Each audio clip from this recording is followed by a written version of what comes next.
राधे राधे, जय श्री कृष्णा। आप सभी श्रोताओं को इंद्रा एकादशी की हार्दिक शुभकामनाएं। शास्त्रों में बार बार यह उल्लेख मिलता है कि भगवान अपने भक्तों के भाव के अनुसार ही स्वयं को प्रकट करते हैं। अगर कोई भक्त उन्हें बाल रूप में देखना चाहते हैं तो वे नन्हे शिशु बनकर उनकी गोद में खेलते हैं। अगर कोई उन्हें मित्र मानकर पुकारता है तो वे सखा बनकर उसके साथ हंसी खुशी लीलाएं करते हैं। और अगर कोई उन्हें सर्वेश्वर रूप में स्मरण करता है तो वे विराट स्वरूप में दर्शन देते हैं। और यही है भगवान की अनुपम करुणा और लीलामय शक्ति। भक्त जैसा भाव रखता है, भगवान वैसा ही रूप धारण करके उसके साथ लीलाएं करते हैं। प्रिय श्रोताओं, तो आइए आज इंद्रा एकादशी की पावन कथा का श्रवण करने से पहले हम सुनते हैं एक ऐसे ही भक्त की अद्भुत और प्रेरणादायक कथा, जिसमें भगवान ने अपने भक्त के गहन भावों के अनुसार प्रकट होकर उसके साथ अद्भुत लीला की थी। एक बार की बात है कि एक महान भक्त ब्राह्मण थे और वह मंदिर की पूजा बहुत शानदार ढंग से करना चाहते थे। लेकिन इतनी सेवा पूजा के लिए उनके पास समय तो था, लेकिन धन नहीं था। अब एक दिन की बात है कि वह एक भागवत पाठ में बैठे हुए थे और उन्होंने सुना कि श्री कृष्ण तो मन के भीतर भी पूजे जा सकते हैं। जरूरी नहीं है कि बाहर की सामग्रियों से मंदिर में बिठाकर ही उनकी पूजा की जाए। अब तो उन्होंने इस अवसर का खूब लाभ उठाया, क्योंकि एक तो वह बहुत दिनों से सोच रहे थे कि भगवान की पूजा में बहुत अच्छे ढंग से करना चाहता हूँ, खूब धूमधाम से, तरह तरह की सामग्रियों से, महंगी महंगी वस्तुओं से। अब जब भागवत में उन्हें ये पता चला कि इन सभी सामग्रियों को मन से भी भगवान को अर्पित किया जा सकता है, तो वे बड़े प्रसन्न हुए। उनकी इस समस्या का समाधान उन्हें मिल चुका था कि मानसिक पूजा करने से उनके पास जो धन का अभाव था वह भी पूरा हो जाएगा और उनकी जो इच्छा है श्री कृष्ण की धूमधाम से सेवा पूजा की, वह भी पूरी हो जाएगी। अब वह समझ गए कि मन के भीतर मैं कान्हा की पूजा कर सकता हूँ। तो वह गोदावरी नदी में स्नान करने के बाद एक पेड़ के नीचे एक दिन बैठे हुए थे और अपने मन में, देखिए, वह कैसी कल्पना कर रहे हैं कि मन ही मन वो कल्पना कर रहे थे कि एक बहुत सुंदर उन्होंने सिंहासन बनाया है जिसमें खूब हीरे मोती जड़े हुए हैं। और वह हीरे मोती जड़ा हुआ सिंहासन खूब दमक रहा था, चमक रहा था। अब उसी चमकते हुए बहुत सुंदर मूल्यवान सिंहासन पर उन ब्राह्मण ने मानसिक कल्पना करते हुए अपने कान्हा जी को विराजित किया और कान्हा जी को उन्होंने खूब महंगी पोशाक धारण कराई थी। एक से एक महंगे माणिक के जड़े हुए गहने आदि उन्हें धारण करवाए थे। अब वह ब्राह्मण देवता का एक साथ ही तो इतनी सारी नदियों का जल लाकर अपने कान्हा का अभिषेक नहीं करा सकते थे, तो उन्होंने मन ही मन में गंगा जी, यमुना जी, गोदावरी, नर्मदा और कावेरी का स्मरण किया। इन सभी नदियों के जल का एक साथ वो मानसिक अभिषेक करने लगे। फिर अभिषेक करने के बाद खूब तरह तरह के ताजे सुंदर सुंदर रंग बिरंगे फूलों से उनका श्रृंगार करने लगे और उन्हीं सुंदर सुंदर फूलों से उन्होंने अपने कान्हा के लिए माला बनाई और माला के साथ उनके विग्रह का खूब श्रृंगार और पूजन भी साथ साथ चल रहा था।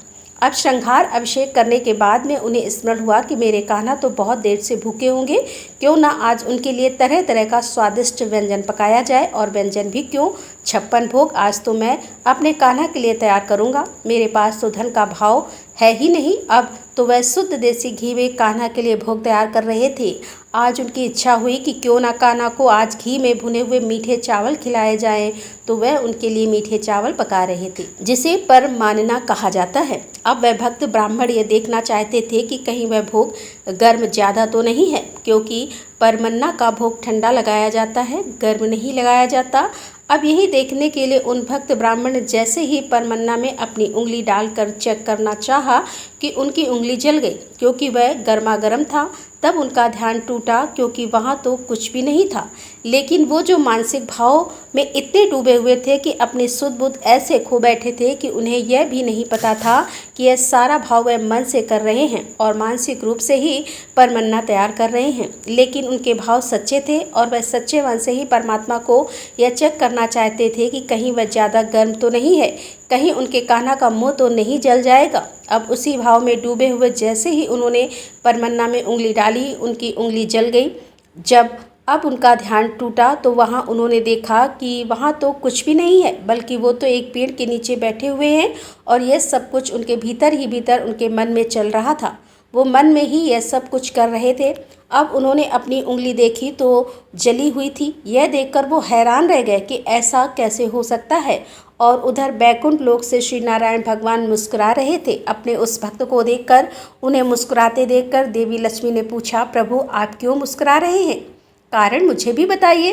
तब भगवान ने देवी को धरती लोक पर बैठे उस भक्त की ओर इशारा करके कहा, देवी वो देखिए, मेरा एक भक्त ऐसा है कि कितना अनोखा है, जो मेरी इस तरह भाव से पूजा करता है। अब मेरे दूतों को तुरंत भेजा जाए उसे बैकुंठ लाने के लिए। तो भक्ति योग इतना अच्छा है, मानसिक भाव इतना अच्छा है कि भले ही आपके पास भगवान की भव्य पूजा के लिए साधन ना हो और आपके पास घंटों बैठकर पूजा करने का समय भी ना हो, तब भी आप अपने मन के भीतर सच्चे भाव से सब कुछ कर सकते हैं। एक दिन की बात है कि श्रीनाथ जी श्याम ढाक यानी श्री गोसाई जी की बैठक पर विराजमान थे और आनंद पूर्वक बांसुरी बजा रहे थे। नीचे सभी गोप बालक बैठे हुए थे और थोड़ी ही दूरी पर एक चबूतरे पर गोविंद दास जी भाव में डूबे हुए पद गा रहे थे। सभी बांसुरी की धुन में और पद में भाव विभोर थे। उसी समय ठाकुर जी के मंदिर में दोपहर का भोग का समय हो गया। दोपहर के भोग को उत्थप्पन भोग कहते हैं। श्री विट्ठल नाथ जी यानी गोसाई जी स्नान करके सेवा के लिए मंदिर में आ गए। जब श्रीनाथ जी ने देखा कि गोसाई जी मंदिर में प्रवेश कर चुके हैं और इधर वे श्याम ढाक पर ही बैठे हुए हैं, तो वे तुरंत कूद पड़े और दौड़कर जा पहुँचे मंदिर में और जाकर सिंहासन पर विराजमान हो गए। लेकिन जब वे कूदे थे तो उनकी नई पोशाक का एक किनारा ढाक की लकड़ी में फंस गया और वह फट गया और वो टुकड़ा वहीं चबूतरे पर रह गया। इधर गोसाई जी ने जब मंदिर के पट खोले और श्रीनाथ जी का दर्शन किया तो देखा कि पोशाक तो बिल्कुल नई है लेकिन फटी हुई है। वह देखकर चौंक पड़े, पोशाक कैसे फट गई? फिर पूछने लगे, ठाकुर जी यह नई नई पोशाक भला कैसे फट गई? आप तो भीतर विराजमान हैं, फिर यह फट कैसे सकती है? श्रीनाथ जी तो मारे डर के चुप हो गए, बस नजरें चुराने लगे और सिर झुका लिया, कुछ भी उत्तर नहीं दिया। उत्तर देते कैसे? पोल पट्टी जो खुल जाती थी। अब तो गोसाई जी ने सारे सेवकों को बुलाया और पूछने लगे, कोई भीतर आया था क्या? सेवकों ने कहा, नहीं महाराज, भीतर तो कोई भी नहीं आया, आप ही पहले पधारे हैं। इधर अब श्रीनाथ जी चुप, सेवकों ने भी इनकार कर दिया, तो अब इस बात का पता कैसे चले कि पोशाक फटी कैसे? अब गोसाई जी ने कुछ भी नहीं कहा, ठाकुर जी को भोग लगाया और फिर से बैठक में जाकर वे गहरी सोच में बैठ गए कि आखिरकार पोशाक फटी तो फटी कैसे। थोड़ी ही देर में गोविंद दास जी आए और देखा कि गोसाई जी आज बहुत दुखी और चिंतित लग रहे हैं, शांत भी हैं। तो बोले, महाराज आप उदास क्यों बैठे हो? आज आपका मुख भी प्रसन्न नहीं लग रहा है, कोई बात हुई है क्या? बताइए। तो गोसाई जी बोले, बस ऐसे ही बैठा हूँ, कोई विशेष बात नहीं हुई है। गोविंद दास जी ने तुरंत कहा, नहीं नहीं, कोई तो लीला जरूर हुई है, बताइए ना क्या हुआ? गोसाई जी बोले, क्या बताऊं, आज मंदिर में आया तो देखा ठाकुर जी की नई पोशाक बिल्कुल नई थी, कोरी थी, एकदम आज फटी हुई। अब मुझे तो यह चिंता हो रही है कि भला यह कैसे हो गया, कहीं सेवा में कोई भूल तो नहीं हो गई। इतना सुनते ही गोविंद दास जी तो ठहाका लगाकर हंस पड़े, कहने लगे, महाराज आप भी ना कितने भोले हैं। ठाकुर जी ना जो जितने सीधे दिखते हैं उतने हैं नहीं। यह तो आज श्याम ढाक पर बंसी बजा रहे थे और जब उत्थापन भोग का समय हुआ ना तो इन्हें ध्यान आया और वह यहाँ से झटपट कूद पड़े। कूदते समय इनकी पोशाक फंस गई और फट गई और आप सोच रहे हैं कि आपके ठाकुर जी तो बड़े शांत सज्जन हैं। नहीं, यह तो दरअसल बहुत बड़े शरारती हैं। चलिए मेरे साथ मैं आपको दिखाता हूँ। अब गोविंद दास जी गोसाई जी का हाथ पकड़कर श्याम ढाक पर ले गए। वहीं लकड़ी में फंसी हुई पोशाक का फटा हुआ टुकड़ा दिखाया। गोसाई जी ने वह कपड़ा उठाया, मंदिर लाए और ठाकुर जी की पोशाक से मिलाया तो बिल्कुल वही था। उन्होंने श्रीनाथ जी की ओर देखा और मुस्कुरा कर पूछा, यह कैसे हुआ? श्रीनाथ जी फिर से सिर झुका गए, एक शब्द भी नहीं बोले। अब तो गोसाई जी और गोविंद दास जी दोनों हंस पड़े। उस दिन से गोसाई जी ने सेवा का एक और नया नियम बनाया। भोग से पहले 3 बार घंटानाद और शंखनाद किया जाए ताकि ठाकुर जी जहाँ कहीं भी लीला कर रहे हों तो समय पर वापस आ जाएं, ताकि उन्हें फिर से इस तरह कूदना ना पड़े और अपनी नई नई पोशाक ना फड़वाना पड़े। वरना क्या पता, आज तो पोशाक ही फड़वा कर लाए हैं, कल को कहीं चोट खरोच लग गई तो तब क्या होगा। तो ठाकुर जी अपने सखा गोविंद दास जी के साथ ऐसी ऐसी लीलाएं करते रहते। गोविंद स्वामी तो सदैव भगवत प्रेम में मस्त रहते थे। एक बार वे गिरिराज जी की तलहटी में खड़े खड़े लघु शंका कर रहे थे। उसी समय परिक्रमा मार्ग से कई सारे वैष्णवजन निकल रहे थे। अब गोविंद स्वामी जी ने देखा कि इतने बड़े सम्मानी वैष्णव सामने हैं, तो ना तो गिरिराज जी की ओर मुँह कर पा रहे हैं, ना ही परिक्रमा मार्ग की ओर, तो बीच में ही खड़े होकर उन्होंने लघु शंका कर दी। अब कई वैष्णवों ने देखा तो उन्हें यह दृश्य बड़ा खटका। उन्हें लगा कि गोविंद स्वामी जैसे महापुरुष को इस प्रकार का आचरण तो शोभा नहीं देता। उन्होंने जाकर गोसाई जी से शिकायत लगा दी। इनके आचरण में बिल्कुल भी पवित्रता नहीं है। अरे शौच और लघु शंका की भी एक मर्यादा होती है। मर्यादा, इन्हें कुछ तो समझाइए। अब भला गोसाई जी ने उन्हें क्या समझाते, वे उन्हें कैसे समझाते, क्योंकि खुद ठाकुर जी तो अपने सखा गोविंद दास जी के साथ शौच करते हुए तक भी खेल दिखाते थे। जिस समय गोविंद दास जी शौच में बैठे हुए थे, वह उस समय भी उन्हें नहीं छोड़ते थे।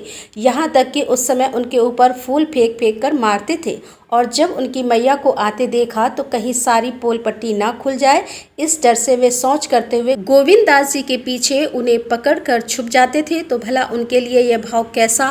खैर, जो भी था, गोसाई जी ने श्री गोविंद स्वामी जी से पूछा, यह क्या कर रहे थे? तुम इतने बड़े वैष्णव होकर तुमने लघु शंका परिक्रमा मार्ग में खड़े खड़े कर दी। क्या तुमने वैष्णव सदाचार को ही त्याग दिया है?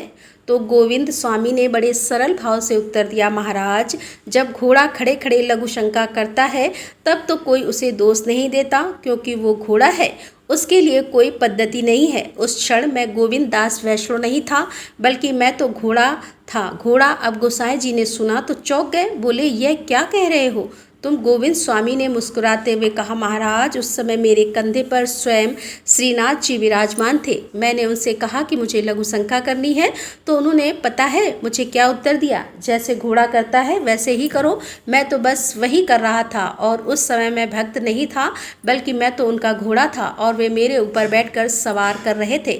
अब गोविंद दास जी का यह उत्तर सुनकर समस्त वैष्णव की आंखें खुल गईं। उन्हें समझ में आ गया कि गोविंद स्वामी जैसे महापुरुष किसी सामान्य नियम के दायरे में नहीं बांधे जा सकते। उनके लिए सब नियम अलग हैं, लेकिन यह सब कुछ केवल और केवल सिद्ध महापुरुषों के लिए है। हम जैसे साधकों को नियमों और मर्यादाओं का पालन तो अवश्य करना चाहिए। अगर हम बिना योग्यता के सिद्धों जैसा आचरण करने लगे, केवल कथा सुनकर वैसे वैसे भाव रखने लगे, या वैसे वैसे काम हम करने लगे, तो हमारी तो बुद्धि भ्रष्ट हो जाएगी, हमारा तो जीवन ही व्यर्थ हो जाएगा, और हमें घोर नरक में जाना पड़ेगा। इसीलिए शास्त्रों के अनुसार जो उचित है केवल वही करें। किसी भी महापुरुष के व्यवहार की नकल बिल्कुल ना करें। और गोविंद स्वामी जैसे सिद्ध संत तो विधि निषेध से परे हैं। उन्हें कोई नियम नहीं बांध सकता, क्योंकि उनके साथ तो स्वयं ठाकुर जी खेलते हैं। सभी प्रेम से बोले, श्रीनाथ जी की जय, भक्त गोविंद दास जी की जय।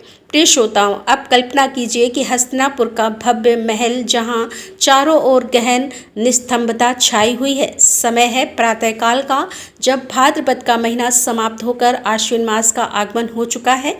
हल्की हल्की ठंडी हवा महल की खिड़कियों से होकर भीतर प्रवेश कर रही है, और वातावरण में वैदिक स्रोतों की धीमी गूंज सुनाई पड़ रही है। इसी बीच महल के एक शांत कक्ष में धर्मराज युधिष्ठिर बैठे हुए हैं। उनके मन में गहरी जिज्ञासा है कि पितृपक्ष का यह काल इतना महत्वपूर्ण क्यों है।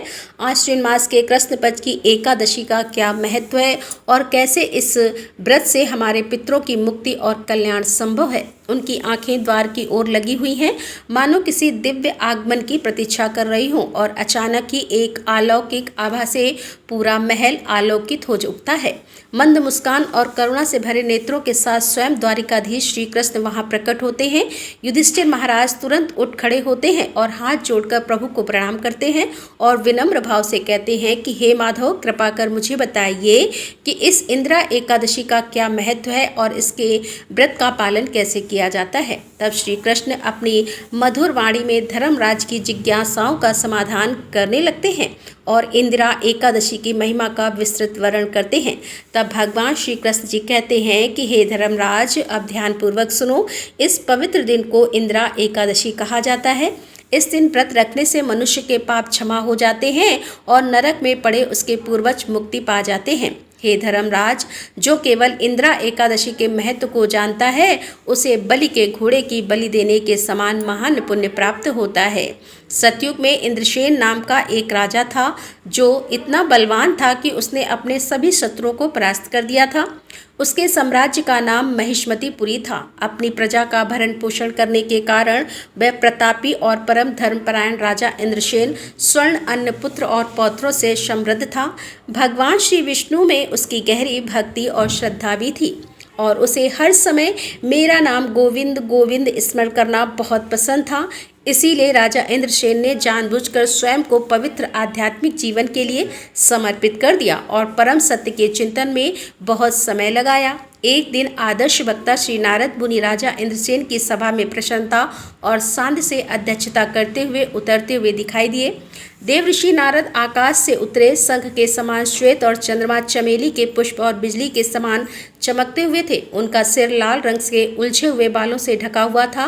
देवों के संत देवऋषि नारद का राजा ने अत्यंत आदरपूर्वक प्रसन्नता से स्वागत किया, उन्हें हाथ जोड़कर प्रणाम किया। महल के भीतर उनका भव्य स्वागत किया और उन्हें आरामदायक आसन प्रदान किया।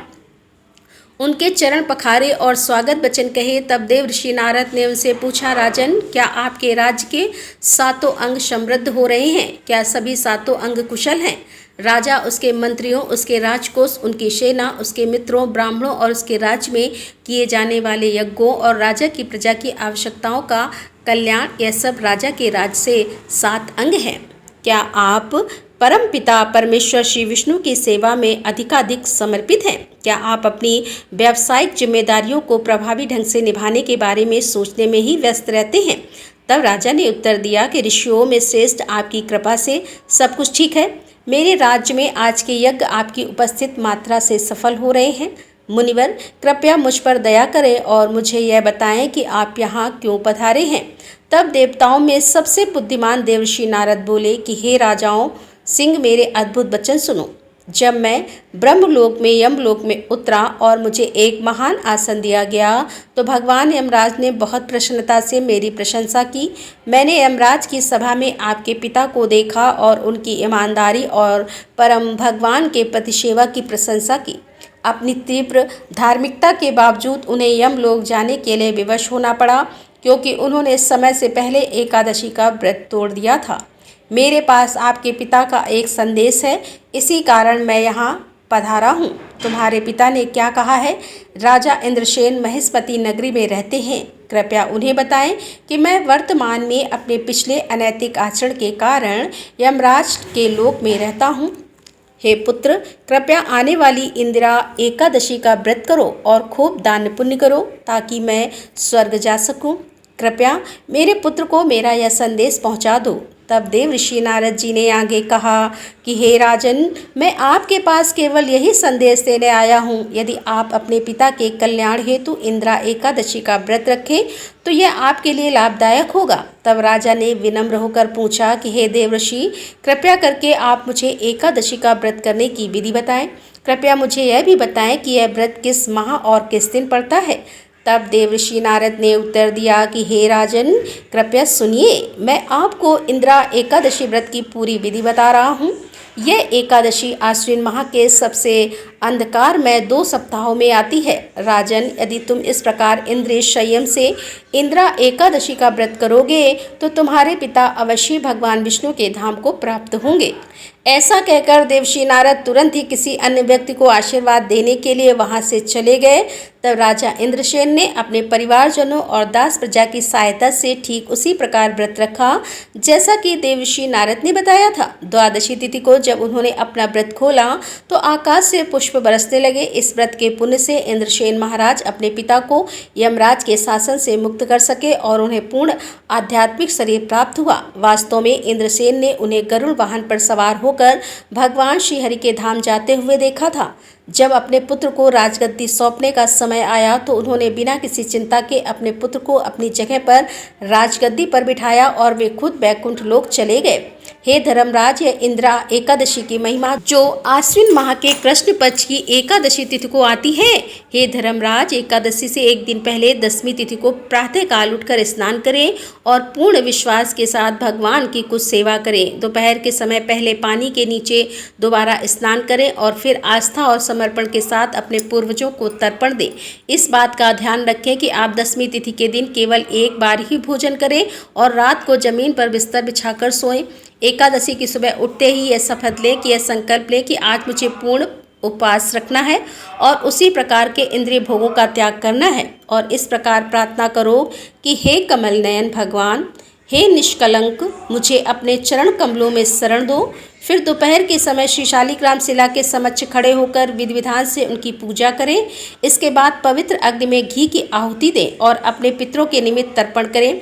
इसके बाद योग्य ब्राह्मणों को भोजन कराएं और फिर अपनी क्षमता के अनुसार उन्हें दान दक्षिणा देकर संतुष्ट करें। अपने पूर्वजों को अर्पित किए गए पिंडों को लेकर उन्हें सूंघें और फिर किसी गाय को अर्पित कर दें और फिर भगवान ऋषिकेश को पुष्प और धूप अर्पित करें।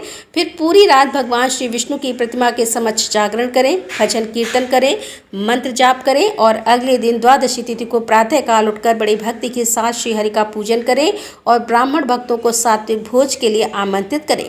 इसके बाद अपने परिवार के सदस्यों को भोजन कराएं और फिर मौन होकर अपना भोज्य ग्रहण करें। हे राजन, यदि तुम इस प्रकार ध्यानपूर्वक इंद्रियों को वश में रखकर इंद्र एकादशी का व्रत करोगे तो तुम्हारे पिता निसंदेह भगवान विष्णु के धाम को प्राप्त होंगे और एकादशी का समस्त पुण्य भी तुम प्राप्त कर सकोगे। ऐसा कहकर भगवान श्री कृष्ण धर्मराज युधिष्ठिर को एकादशी की महिमा बताकर वहीं अंतर ध्यान हो गए। यह थी इंद्रा एकादशी की दिव्य कथा। सभी प्रेम से बोले पवित्र इंद्रा एकादशी की जय, श्री कृष्ण भगवान की जय।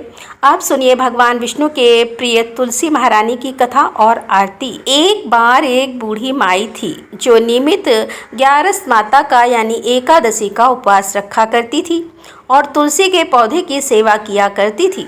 तुलसी के पौधे को सींचा करती। वे सुबह को बिना तुलसी के पौधे की पूजा किए अन्न या जल का ग्रहण नहीं करती थी। जब भी वह बूढ़ी माई तुलसी के पौधे को सींचती तो तुलसी माता से कहती कि हे तुलसी माता, सत की दाता, मैं तेरा बिरवा सींचती हूँ, मुझे बहू दे, पीले रंग की धोती दे, मीठा ग्रास दे, बैकुंठ में वास दे, अच्छी मौत दे, चंदन का काठ दे, अच्छा राज दे, खाने को दाल भात दे और ग्यारस के दिन कृष्ण का कांधा दे।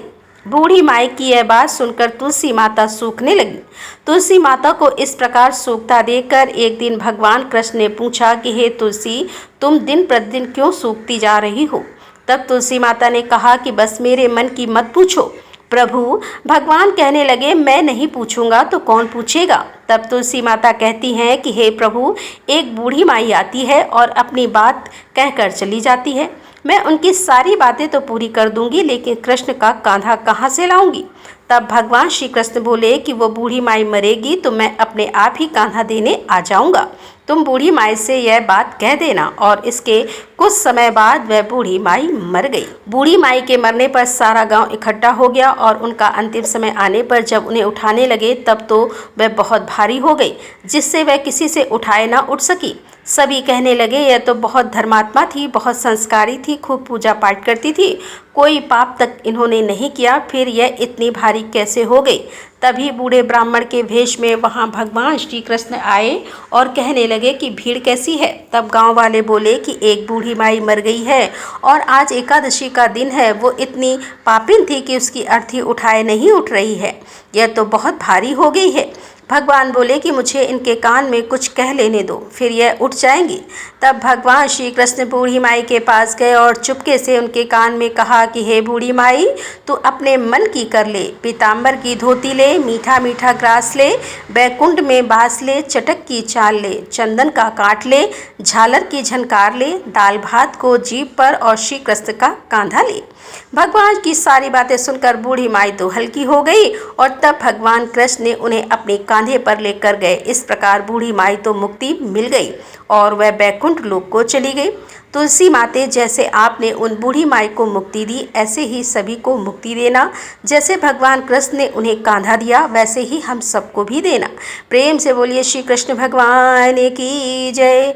तुलसी माता की जय। तुलसी महारानी नमो नमो, हरि की पटरानी नमो नमो। तुलसी महारानी नमो नमो, धन तुलसी पूरण तब कीनो, शालिग्राम बनी पटरानी नमो नमो। तुलसी महारानी नमो नमो, हर की पटरानी। जाके पत्र मंजरी कोमल, श्रीपति कमल चरण लपटानी नमो नमो। तुलसी महारानी नमो नमो, हर की पटरानी।